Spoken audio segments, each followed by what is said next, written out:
Hello dear students, मैं हूं संदीप और आप देख रहे हैं defacto classes. Dear students, previous video में हम एक्सरसाइज 6.1 कंप्लीट कर चुके थे भी। तो एक्सरसाइज 6.1 के अंदर हमने टेक्निक नंबर 1 सीखी थी, linear differential equation of second order को सोल्व करने के लिए। आज हम 6.2 एक्सरसाइज स्टार्ट करने जा रहे हैं और इसमें एक अनदर टेक्निक सीखेंगे, इनकी टेक्निक नंबर 2। जैसे कि आपने 6 चैप्टर के इंट्रोडक्शन की अगर फर्स्ट वीडियो कंप्लीट देखी है तो उसमें मैंने स्टार्टिंग में आपको 5 टेक्निक्स बताई थी कि इस चैप्टर में ये जो linear differential equation with of second order है, इसको सोल्व करने के लिए हम टोटल 5 टेक्निक्स पढ़ेंगे, जिसमें से एक हमारी हो चुकी है कंप्लीट एक्सरसाइज 6.1 के साथ। तो आइए अब शुरुआत करते हैं टेक्निक नंबर 2 की। अब जो टेक्निक नंबर 2 है वो क्या है उसको देखिए।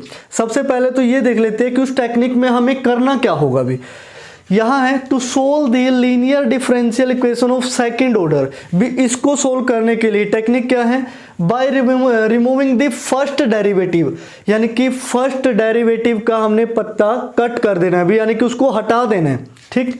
And changing the dependent variable, और किसको चेंज करना है, डिपेंडेंट वेरिएबल को। इस जो टेक्निक का मेन फोकस है वो यहां पे रहेगा भी, bye removing the first derivative, यानी कि बस इसी जगह पे बेस्ड है ये टेक्निक नंबर 2। तो शुरुआत करते हैं टेक्निक नंबर 2 की। अब टेक्निक नंबर 2 की शुरुआत करने के लिए स्टार्टिंग में हम मान लेते हैं कंसीडर एन इक्वेशन। अब इक्वेशन हमें किस टाइप की चाहिए, d square y upon d x square plus p d y upon d x plus q y is equal to r की फॉर्म के, ठीक है ना। यही तो क्या है, linear differential equation of second order. इसी को सोल्व करना है। वेयर यहां जो P, Q और R है, are the functions of x only, ठीक है ना। ये क्या है, फंक्शन ऑफ x ओनली है। बस मेन मुद्दा हमारा ये है, इसको हमें बताना है कि सेकंड टेक्निक से हम कैसे इसको सोल्व करेंगे। क्लियर। उसके बाद अब ये टेक्निक आपने लगानी कब है भी, अब हमें ये भी पता होना चाहिए कि अगर क्वेश्चन आ गया कि उसके अंदर आप फर्स्ट टेक्निक अप्लाई करोगे, सेकंड टेक्निक अप्लाई करोगे। अभी तो आगे भी हम पढ़ने वाले हैं तो उन सभी के रूल रेगुलेशन अलग है, अलग अलग टेक्निक के। फिलहाल हमें सिर्फ ये देखना है कि फर्स्ट टेक्निक और सेकंड टेक्निक के अंदर जो डिफरेंस है वो क्या है भी फर्स्ट कब काम करती है और सेकंड कब काम करती है, ठीक है ना। तो इसमें देखिए दिस टेक्निक या दिस मेथड, जो भी है टेक्निक एक नया सा वर्ड है, this technique is used when the particular integral neither be given, ना तो पर्टिकुलर इंटेग्रल गिवन हो और नोर बी फाउंड इजली, ठीक है ना ही उसको इजली फाइंड आउट किया जा सके। इसको हम इक्वेशन नंबर 1 मान लेते हैं भी। ये टेक्निक आप यूज कब करोगे, जब पर्टिकुलर इंटेग्रल ना तो गिवन हो और ना ही उसको इजीली बताया जा सके भी, ठीक है ना। जैसे 6.1 के लास्ट क्वेश्चन में आया था कि 17 क्वेश्चन था, sin x बाई x है जो वो उसके CF में गिवन था। इस तरीके के 4-5 क्वेश्चन थे लास्ट में। तो ना तो वो चीज गिवन हो और ना ही हम उसको इजीली फाइंड आउट कर सके। इसका मीनिंग ये नहीं कि हम फाइंड आउट ही नहीं कर सकते, फाइंड आउट कर सकते हैं, लेकिन अगर उसको फाइंड आउट करने के लिए ही हमें 3-4 पेज लग गए, दिस मीन्स क्वेश्चन कैसे सोल्व करोगे। तो इस टेक्निक का यूज तब करोगे जब फर्स्ट टेक्निक आपकी काम नहीं करेगी, यानी कि ना तो पर्टिकुलर इंटीग्रल गिवन होगा और जब आप उसको निकालोगे तो काफी टाइम आपको लग रहा होगा, हाँ भाई हम काफी देर से निकाल रहे हैं और ये तो निकल ही नहीं पा रहा अभी, यानी कि वो स्टेटमेंट देख के आपको आइडिया हो जाएगा हाँ भाई यहां से नहीं निकलेगा। तो दिस मीन्स आप टेक्निक नंबर 2 पे आओगे। तो उसके बाद शुरुआत करते हैं सेकंड टेक्निक की, ठीक है। सेकंड टेक्निक क्या कहती है, हम मान लेते हैं कि y is equal to u dot v है। भाई यही तो हम फर्स्ट टेक्निक में भी करते आए थे कि y को u डॉट वी लिखते थे, लेकिन फर्स्ट टेक्निक में u की वैल्यू हम स्टार्टिंग में ही निकाल के चलते थे कि हाँ भाई u ऐसे निकालो, उसके बाद u डॉट वी पुट करो और डेरिवेटिव करके दोबारा पुट करके इंटीग्रेशन करते रहो इस तरीके से। लेकिन अब हमारे पास u नहीं है, u ही हमें फाइंड आउट करना है, लेकिन कब, इसको y को u डॉट वी रखने के बाद, ठीक है। देखिए तो differentiating with respect to x d y upon d x, u as it is v का derivative d v upon d x plus अब v as it is u का derivative d u upon d x, ये हो गया भी। लेकिन हमें तो सेकंड ऑर्डर डेरिवेटिव भी चाहिए, this means differentiating again d square y upon d x square, first function as it is second का derivative plus second as it is first का डेरिवेटिव, फर्स्ट का derivative d u upon d x, second d v upon d x, ये हो गया first complete. उसके बाद v as it is इसका derivative करोगे तो d square u upon d x square plus v का D v upon d x और ये d u upon d x, ये एज इट इज भी। अब ये जो दोनों टर्म हैं वो एक जैसी हैं तो इनको ऐड करके हम 2 लिख देंगे, ठीक है ना। तो अब इनको हम इक्वेशन नंबर फर्स्ट के अंदर पुट कर देते हैं, दोनों वैल्यूज, फर्स्ट ऑर्डर डेरिवेटिव और second order derivative. Second order derivative की जगह ये लिखोगे तो यहाँ से u d square v upon d x square plus दोनों को ऐड कर देंगे 2 d u by d x और d v by d x plus v d square u upon d x square, ठीक है ना, ये हो गया अभी। उसके बाद p की मल्टीप्लाई करनी है फर्स्ट ऑर्डर डेरिवेटिव के साथ, तो ये फर्स्ट ऑर्डर डेरिवेटिव ये है तो दिस मीन्स ये बनेगा पी यू और d v by d x, यहाँ पी वी और d u by d x, clear. q की मल्टीप्लाई करनी है y के साथ, y था u डॉट वी, तो this means q dot u dot v is equal to, अब राइट साइड में क्या है भी r है, क्लियर। अब उसके बाद हमारा मेन कंसेप्ट क्या रहता है कि ये जो डबल ऑर्डर डेरिवेटिव है, अभी तक देखो हमने जो डिपेंडेंट वेरिएबल है वो चेंज कर दिया, changing the dependent variable. Dependent variable क्या था y को किस में चेंज कर दिया v में, एक काम हो गया भी। अब हमें क्या करना है कि इसका कोफिशिएंट 1 बनाना है, तो dividing by u both sides, तो यहां से हम लिखेंगे dividing by u both sides, तो दोनों साइड्स हम u से डिवाइड कर देते हैं भाई। तो ये क्या बनेगा d square v upon d x square plus ये 2 by u d u by d x और d v by d x plus v by u d square u upon d x square. P u के by में u करोगे तो only p बचा, d v by d x, यहाँ p v by u और d u upon d x, इसको u से divide करोगे ओनली क्यू वी बचा equal to r upon u हो गया, ठीक है ना।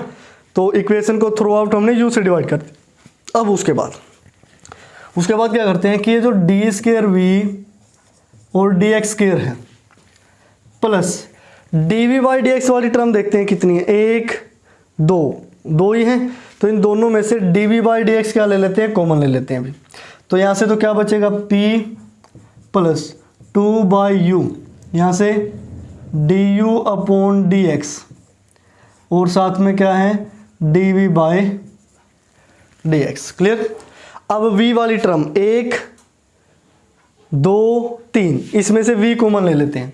जब v कॉमन लोगे तो यहाँ से बचेगा 1 by u d square u upon d x square, यहाँ v है तो p by u d u by d x, यहाँ अकेला है q, साथ में लगा v is equal to r by u. अभी तक जस्ट इतना किया है, v का डबल डेरिवेटिव और v का सिंगल डेरिवेटिव यानी कि फर्स्ट ऑर्डर डेरिवेटिव, उसके साथ वाली टर्म और अकेले v के साथ वाली टर्म, सभी को अलग अलग करके हमने लिख लिया है अभी, क्लियर। उसके बाद जो नेक्स्ट स्टेप है, now we will find u such that कि जो coefficient of d v by d x है वो इक्वल टू क्या हो 0। भी हमें जो u है वो इस तरीके से फाइंड आउट करना है कि ये जो d v upon d x का कोफिशिएंट है ये क्या हो जाए 0 हो जाए भी, ठीक है। तो आते हैं इस पर भी, यहाँ से dv/dx देखिए इसका कोफिशिएंट क्या है, p प्लस 2/u और du/dx। इस कोफिशिएंट को हमने क्या लेना है, 0, ठीक है ना। अब ये 0 क्यों लिया, अब आपके माइंड में ये भी आ रहा होगा सर कि ये जो v के साथ वाला है इसको 0 रख लेते भी, डबल डेरिवेटिव के साथ वाला इसको तो देखो 0 रखेंगे नहीं, 0 तो ये सारा गायब हो जाएगा। यानी कि आपने ये 0 क्यों नहीं रखा भी, क्योंकि ये टेक्निक है। टेक्निक में मैंने क्या क्लिक किया था कि बाय रिमूविंग फर्स्ट डेरिवेटिव, यानी कि फर्स्ट डेरिवेटिव को रिमूव करना है। टेक्निक की स्टेटमेंट ही ये है। तो इस वजह से हम क्या कर रहे हैं, dv/dx का जो कोफिशिएंट है उसको फिनिश करने की कोशिश कर रहे हैं। अभी ये कहीं ना कहीं से गायब हो जाए, और ये गायब तभी होगा जब इस ब्रैकेट की जगह 0 आके बैठ जाएगा। अब 0 तभी बैठेगा जब ये सारा 0 बनेगा, है कि नहीं। तो हमने इस वजह से सभी को क्या पुट कर दिया, 0, जो dv/dx का कोफिशिएंट बना था। तो उसके बाद अब इस इक्वेशन में देखिए ये तो 0 बन ही जाएगा, हमें डबल डेरिवेटिव चाहिए, u का सिंगल डेरिवेटिव चाहिए, और अकेले u की वैल्यू यहाँ चाहिए, तो अकेले u की वैल्यू तो निकली जाएगी भी। तो यहाँ से देखते हैं, अब इसको मैं ऐसे लिख लेता हूँ, 2/u du/dx इक्वल टू बना माइनस का p, ठीक है ना। तो du/u तो इस साइड, और ये 2p के डिवाइड में चला जाएगा, यानी कि -p/2 dx। इसको ऐसा लिख सकते हैं, taking integration both side. du/u का इंटीग्रेशन क्या हुआ, log u इक्वल टू ये -1/2 as it is integration of p dx। log right side जाएगा तो u की वैल्यू क्या आएगी, e⁻−1/2 इंटेग्रल p dx।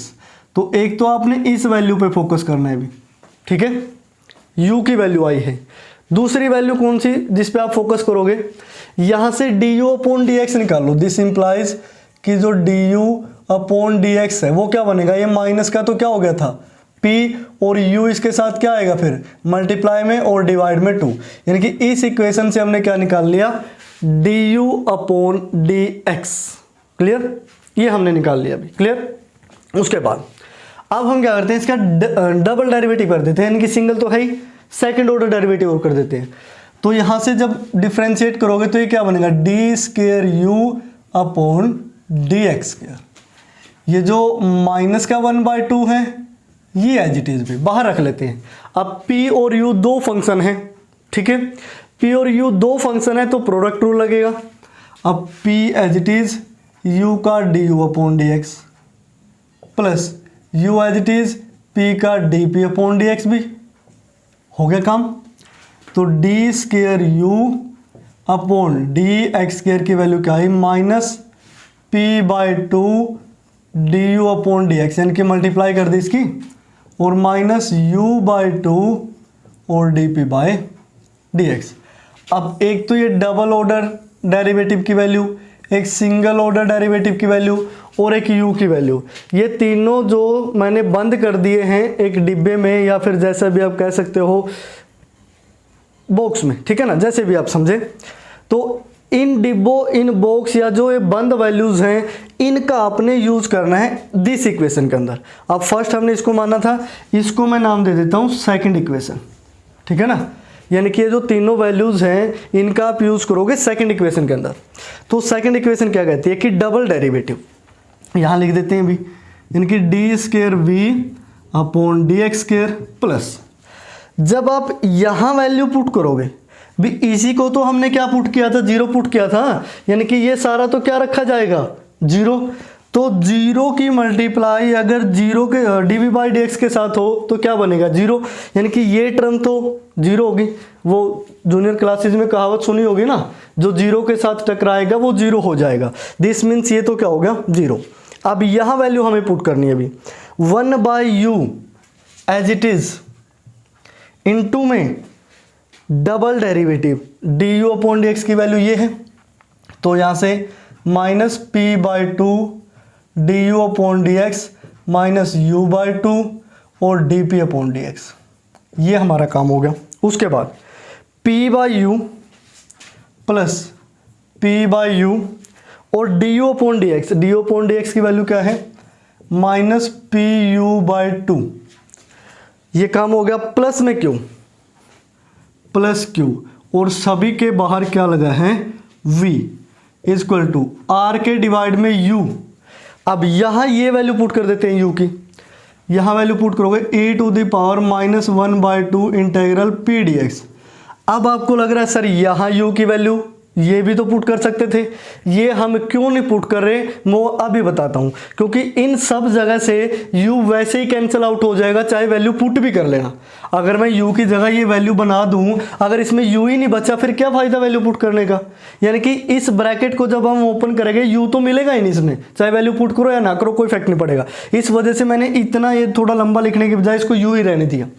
तो अब देखो यहाँ से D square we upon d x square multiply कर लेते हैं अभी। यहाँ मल्टीप्लाई करोगे तो क्या बनेगा, माइनस का p by 2u d u upon d x, u से u cancel, -1/2 d p upon d x, ठीक है ना। और उसके बाद प्लस, यहाँ से देखो ये माइनस हो जाएगा, माइनस प्लस माइनस, ठीक है ना, माइनस u से u कैंसिल, ये पी स्क्वेयर बाय क्या बचा 2 प्लस q, और साथ में है v इक्वल टू, इसको ऊपर लेके जाओगे तो पावर पॉजिटिव r इंटू में e to the power 1/2 integral p d x, ठीक है। अभी भी काफ़ी वैल्यू पुट करनी रहती है अभी इसके अंदर। D u by d x, इसकी वैल्यू क्या है -pu/2, तो इसको मैं लिख सकता हूँ भी, ठीक है ना। इसकी जगह हम क्या बना लेते हैं -pu और बाय में 2 बना लेते हैं, ठीक है। अब u से तो u हुआ कैंसल, ऐसा ही होगा। तो यहाँ से ये D square we upon d x square plus, अब इनको ऐड करोगे माइनस माइनस प्लस, यानी कि पी स्क्वेयर बाय 2 इंटू 2 4 हुआ, तो ये हुआ पी स्क्वेयर बाय 4। अब इस टर्म को इसके साथ लिख लेते हैं कि माइनस पी स्क्वेयर बाय 2, दोनों ब्रदर सिस्टर हैं तो एक साथ रखते हैं इनको। अब उसके बाद -1/2 d p upon d x plus q और इंटू में v इक्वल टू है r e to the power 1/2 integral p d x. Clear. तो इनको सोल्व कर लेते हैं अभी। इनको जब सोल्व करोगे D square we upon d x square, LCM आया 4, तो पी स्क्वेयर माइनस का 2p स्क्वेयर हुआ, ठीक है। तो ये क्या बना माइनस का पी स्क्वेयर बाई 2, तो इस पॉजिटिव वाले को लिख लेते हैं पहले, प्लस यानी कि q ये बना -1/4, ठीक है ना। 1 बाय क्या बनेगा 4 और पी स्क्वेयर, क्योंकि एलसीएम 4 आया था, -1/2 d p by d x, v equal to r e to the power 1/2 integral p d x. Clear. इस तरीके से अब ये किस टाइप की फॉर्म बन चुकी है अभी, D square we upon d x square plus इस पूरी ब्रैकेट को मैं लिख लेता हूं पी डैश, और साथ में क्या है v equal to r e to the power, या फिर इस पूरे को मैं लिख लेता हूं क्यू भी, यानी कि इस राइट हैंड साइड को हमने क्या लिख लिया क्यू डैश, यानी कि double derivative plus p dash v plus q equal to क्या है क्यू डैश। अब ये किस फॉर्म में आ चुके हैं, नॉर्मल फॉर्म में। लेट सपोज इसको हम मान लेते हैं इक्वेशन नंबर 3, क्योंकि 2 तक हम यहाँ मान चुके थे। तो यहाँ लिखेंगे now equation number 3 is in the normal form and easily solved by integration, ठीक है ना। तो हम क्या कर सकते हैं, इसको इंटीग्रेशन की हेल्प से इजीली सोल्व कर सकते हैं। अभी जब आप इंटीग्रेशन की हेल्प से इसको सोल्व करोगे तो यहाँ से इस थर्ड इक्वेशन से आपको क्या वैल्यू मिलेगी, भी v की वैल्यू मिलेगी। किसकी वैल्यू मिलेगी, v की।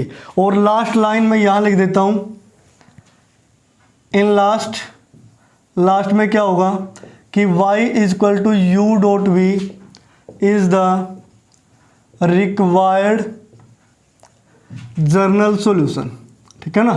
ये क्या होगा, रिक्वायर्ड जर्नल सॉल्यूशन बनेगा, क्योंकि मेन मुद्दा अब भी वही है, टेक्निक नंबर 1 वाला, u की वैल्यू निकालनी, v की वैल्यू निकालनी। टेक्निक 1 क्या कहती थी कि पहले स्टार्टिंग में आप u की वैल्यू निकाल के चलो, फिर डिपेंडेंट वेरिएबल को चेंज करो, लास्ट में इंटीग्रेशन करते रहो करते रहो करते रहो और फिर जाके सॉल्यूशन। लेकिन ये टेक्निक क्या कहती है कि अगर इंटीग्रेशन गिवन नहीं है और ना ही आप उसको फाइंड आउट कर पा रहे हैं तो आप इसको एज इट इज मान के वैल्यू पुट कर दो और इसको डिपेंडेंट वेरिएबल को पहले चेंज कर दो और बाद में ये जो dv अपॉन dx है यानी कि फर्स्ट ऑर्डर डेरिवेटिव, इसको उठा के खत्म कर दो, खत्म यानी कि जीरो कर दो इसको। तो इसको जीरो कर दोगे तो आपको वहां से u की वैल्यू मिल जाएगी, u की वैल्यू पुट करोगे तो सोन आपको v की वैल्यू मिल जाएगी, u मिल गया v मिल गया तो केस ही खत्म। दिस मीन्स वो हमें क्या मिला, जर्नल सॉल्यूशन मिला भी। तो ये थी डेरिवेशन टेक्निक नंबर 2 की कि सेकंड टेक्निक कैसे काम करती है। नेम से क्लियर है, by removing first order derivative और चेंजिंग द डिपेंडेंट वेरिएबल। तो पहले हमने डिपेंडेंट वेरिएबल को चेंज किया, y की जगह पे v आ गया, उसके बाद फर्स्ट ऑर्डर डेरिवेटिव को क्या कर दिया, जीरो कर दिया। तो यहाँ से हमें ये सॉल्यूशन मिला, वहाँ से आपने u की वैल्यू v की वैल्यू निकालनी है। तो ये क्वेश्चंस के अंदर काफ़ी कुछ बताएंगे, तो ये तो जस्ट इंट्रोडक्शन है, क्योंकि जब आप इंट्रोडक्शन देखते हो तो हो सकता है कि 100% कंसेप्ट है वो क्लियर ना हो, यानी कि आपको ये लगता है भी ये काम कैसे करेंगे। लेकिन जब हम उन्हीं से रिलेटेड 3-4 क्वेश्चन सोल्व कर लेते हैं तो वो मेथड, वो कंसेप्ट, सारी चीज़ें यहाँ माइंड में सेट हो जाती है। क्लियर? तो इस तरीके से तो आइए अब हम करते हैं वर्किंग रूल के साथ एक एग्जाम्पल, जिससे ये जो डेरिवेशन है इस पे आपकी पकड़ और भी ज़्यादा मजबूत होगी। तो आइए अब एग्जाम्पल नंबर 1 सोल्व करते हैं विद वर्किंग रूल। अब वर्किंग रूल क्या कहते हैं इसको समझिए। फर्स्ट स्टेप है फाइंड पी डैश, हमें पी डैश फाइंड आउट करना है। जो अभी डेरिवेशन में किया था नॉर्मल फॉर्म बनी थी d square v upon d x square p dash v equal to q dash. P dash की वैल्यू क्या थी, q minus 1/4 p square minus 1/2 d p by d x. अब we apply this method when p dash is either constant, या तो p dash की value constant आए या फिर कांस्टेंट अपॉन एक्स स्क्वायर आए, जैसे 1/x square 2/x square 3/x square minus 2/x square इस फॉर्म में हो। यानी कि अगर p डैश की वैल्यू इन दोनों फॉर्म में से आती है तो हम इस मेथड को अप्लाई करेंगे। अब उसके बाद find e to the power minus 1/2 integral p dx, और उसको हमें क्या कैसे डिनोट करना है, u से, क्योंकि यही तो डेरिवेशन में हमने किसकी वैल्यू निकाली थी, u की। तो पहले 2 स्टेप कंप्लीट कर लेते हैं, उसके बाद आगे जाएंगे भी। तो स्टार्टिंग में यहां से मैं लिख देता हूं हेयर द गिवन इक्वेशन